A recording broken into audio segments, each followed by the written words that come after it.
Hey, this is Scott with Harvest Helper, and today I'm going to show you guys how to do a tumbler switch out. So if you're switching from wet to dry or you have a damaged tumbler, this is how you do it. Pull that magnetic hopper off, take this belt cover off.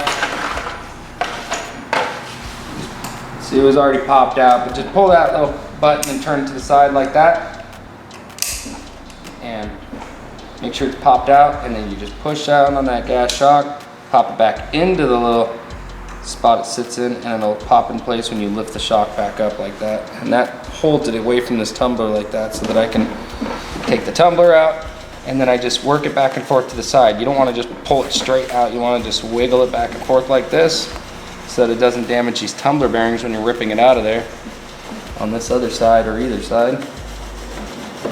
And this one's got some really tight fit, that's good.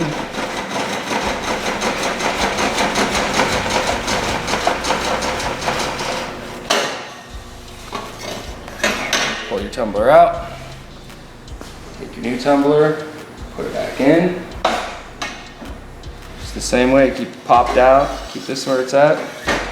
And then once you connect with this other side, if you come over here, you can see I use my other hand to just line it up so that it pops into where these tumbler bearings are right here. And then I start wiggling it back and forth back in.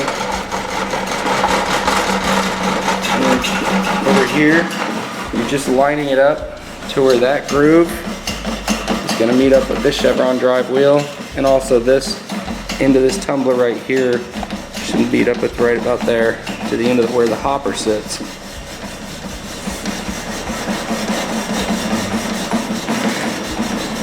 So if you kind of eyeball where this sits, then you can hone it in with where this goes.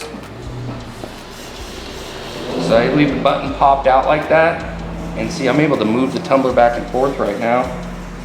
And then I'll get it where I want it to be.